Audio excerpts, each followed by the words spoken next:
और इस बीच आगरा से बड़ी खबर सामने आ रही है। महात्मा गांधी को इस देश से कोई मिटा नहीं सकता।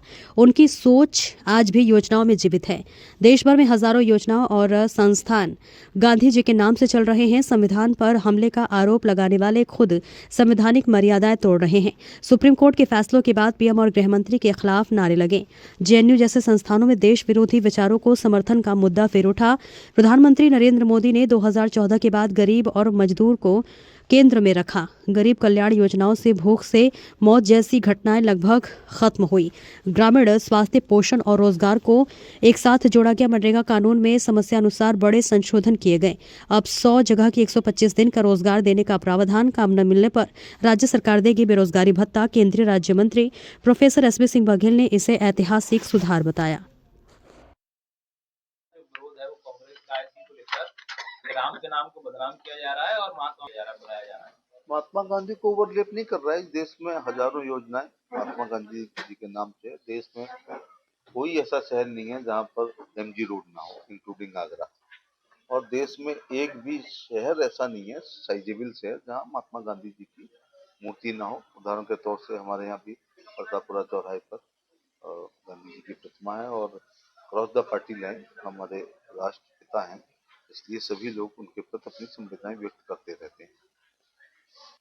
नहीं, संविधान पर हमला की बातें करना गांधी परिवार की एक आदत पड़ गई है।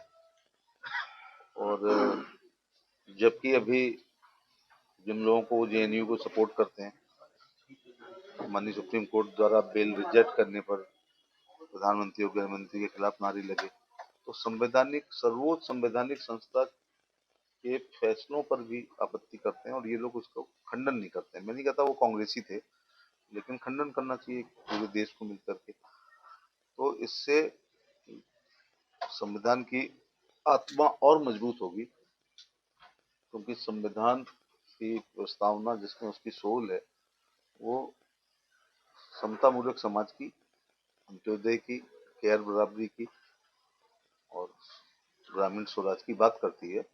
तो अव्वल तो जब से नरेंद्र मोदी जी ने 2014 से शपथ ली है, उसके बाद जिस दिन से प्रधानमंत्री ने योजना चलाई है, इस देश में भूख से एक भी मृत्यु का उदाहरण नहीं आया। ये एक बड़ी उपलब्धि है, वरना हमारी विश्व में बड़ी आलोचना होती थी, खासतौर से उड़ीसा में और कालाहांडी वगैरह में।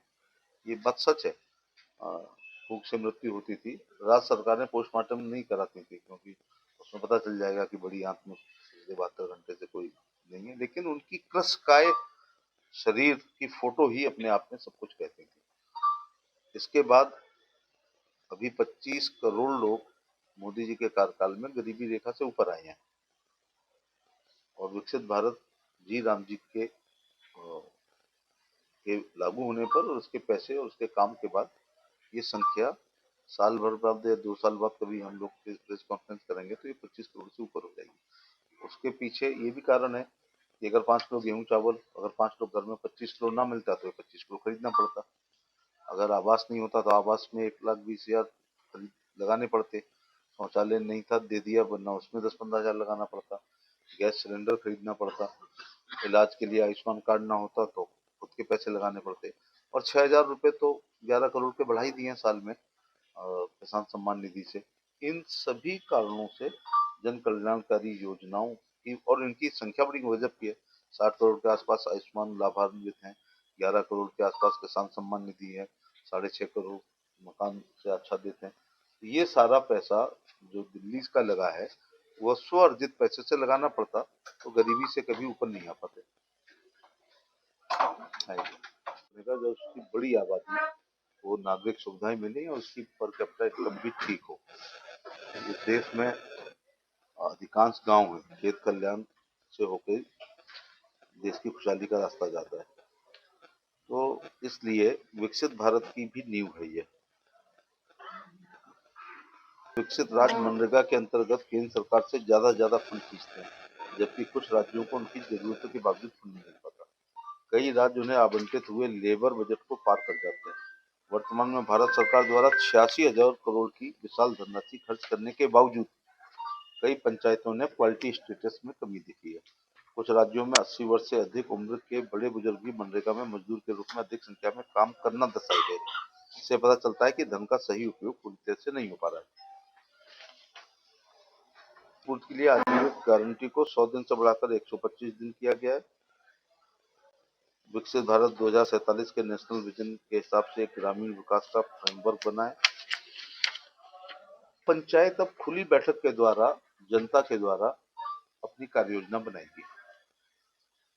पहले अक्सर वो लिखते हैं कि रामलाल के घर से श्यामलाल के घर के बीच में खड़े जाए, क्योंकि यही दौरान उस गली में उसकी जात है अथवा उसके वोट है।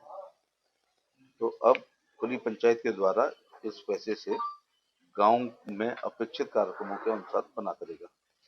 ये बहुत अच्छा है कि पीक के सीजन के लिए संतुलित प्रावधान राज्यों को अधिकृत किया गया है कि बुआई में 40 दिन गलत किया गया था, बुआई अधिकतम 60 दिन की अवधि को सूचित करें, जिसके दौरान अधिनियम के तहत कार्य नहीं किए जाएंगे।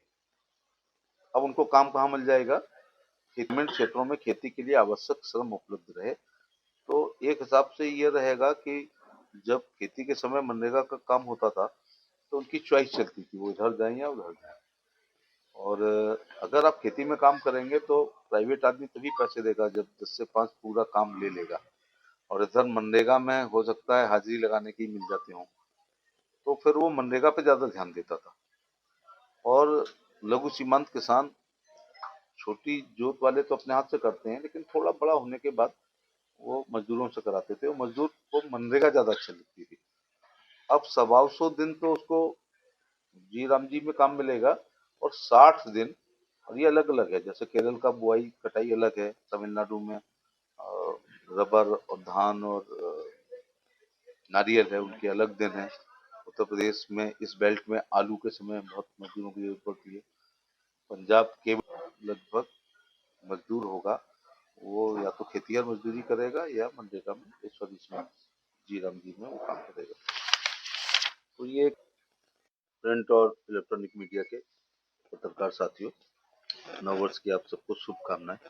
नया साल सबके जीवन में सुख शांति और समृद्धि लेकर के आए। आज आपको याद करने का उद्देश्य है कि माननीय प्रधानमंत्री श्री नरेंद्र मोदी जी ने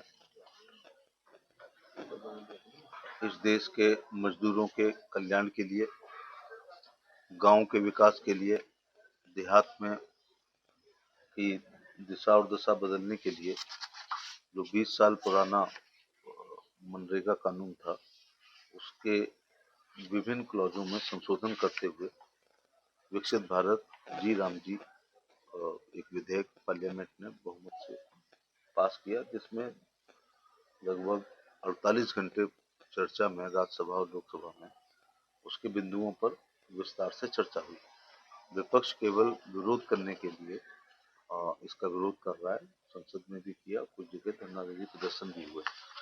तो मैं आपको ये बताना चाहूँगा कि इसमें क्या परिवर्तन हुए हैं, लेकिन ये जो संशोधित विधेयक है, इससे वास्तव में राज्यों की एक पैसा केंद्र का और मनमानी राज्य की, और राज्यों में भ्रष्टाचार, और प्रधान लोग अपने मतदाताओं के ही लोगों को काम देना, उसमें पारदर्शिता ना होना, अंगूठे इत्यादि किसी के भी लगा लेना, और ज्यादातर अर्थवर्क ही हुआ है जो एक साल में यदि एक वर्षा हो गई है तो उसका फिर आकलन भी नहीं हो पाया, और देश का एक रूरल डेवलपमेंट का जो बड़ा पैसा था, मुझे लगता है यही सबसे बड़ा पैसा था, वो पानी में बह जाता था। कई बार पानी में नहीं बहता था लेकिन बहा दिया जाता था। थोड़ी अकाउंटेबिलिटी तय करने के लिए, पारदर्शिता लाने के लिए इसमें संशोधन के साथ पेश हुआ है, तो उसके कुछ प्रावधान बताऊंगा। इन योजनाओं के एक तो पहले से भी योजना थी, ग्रामीण भूमि रोजगार गारंटी कार्यक्रम, जवाहर रोजगार योजना शुरू में जो प्रधानों को GRY बहुत फेमस थी, फिर SRY बहुत फेमस थी, ब्लॉक में आती थी। रोजगार आश्वासन योजना, काम के बदले अनाज योजना, ये जनता पार्टी ने शुरू की थी 77-78 में। महाराष्ट्र रोजगार गारंटी अधिनियम 1970, अनाज राष्ट्रीय कार्यक्रम 2004, और महात्मा गांधी नरेगा 2005, जो मनमोहन सिंह जी लाए थे और उसका उनको बहुत बड़ा लाभ भी मिला था। लेकिन राज्यों से अक्सर ये शिकायतें आती थी कि इसमें पारदर्शिता नहीं है और स्कैम होते हैं बहुत बड़े, और एक पंचायत प्रतिनिधियों की तानाशाही भी चलती है। जिस उद्देश्य के साथ कि मजदूर को 100 दिन काम मिलेगा, उसको माइग्रेशन नहीं करना पड़ेगा अन्य राज्यों में, और वो अपने घर में रह के ही काम करेगा, तो प्रायः देखा गया कि अपनी पसंद, अपनी जात, अपने फॉलोअर्स को ही काम देने का ज्यादातर रहा। ब्यूरोक्रेसी भी इसमें शामिल रही। तो अब ये योजनाएं थी, लेकिन ग्रामीण जल शक्ति कार्यक्रम भी आजकल चल रहा है, ग्रामीण रोजगार क्रैश योजना, राष्ट्रीय ग्रामीण रोजगार कार्यक्रम, NRP जिसे कहते हैं 1980 में था। लेकिन ये जो मोदी जी लाए हैं, इससे आमूलचूल परिवर्तन होगा। और पंचायत राज विभाग जो अकेले नाली, खरंजा, जल प्रबंधन या कूड़ा प्रबंधन, वाटर हार्वेस्टिंग, चेक डैम्स, सफाई खासतौर से का ही पैसा लगता था, तो अब पंचायत राज विभाग और विकसित भारत जी राम जी के पैसे से ग्रामीण अंचल का बहुत बड़ा विकास होगा। तो इन योजनाओं के क्रम में मनरेगा को प्रारंभ हुए लगभग 20 वर्ष हो गए। 2005 में प्रारंभ इस स्कीम में अब समय की मांग देखते हुए बदलाव किया गया है एवं विकसित भारत जी राम जी अधिनियम नामक नए अधिनियम में लागू किया है। प्रमुख बातें हैं कि पुरानी मनरेगा में 100 दिन काम होता था, इसमें 125 दिन काम दिया जाएगा। दूसरा, यदि पेमेंट नहीं हुआ है तो पेनल्टी के तौर पर राज्य को बेरोजगार भत्ता देना पड़ेगा। तीसरा, पहले सारा पैसा ही भारत सरकार का था, अब 60-40 देते हुए राज्यों के कंधों पर भी भार रहा है, जिससे अकाउंटेबिलिटी उनकी भी तय हो। मुफ्त का चंदन केस मनोरंजन ना हो, जब उनका पैसा लगेगा तो उनको भी दर्द होगा थोड़ा सा, तो इसकी सदुपयोगिता के ऊपर वो अपनी ब्यूरोक्रेसी पर ध्यान देंगे। इन परिवर्तन से ग्रामीण विकास ढांचे में पुनर्संयोजन होगा। 2047 में जब प्रधानमंत्री जी ने सपना दिखा दिया है कि विकसित भारत बने, हो सकता तब तक हम लोग ना रहें, लेकिन देहात की उपेक्षा करके कभी भी विकसित भारत बन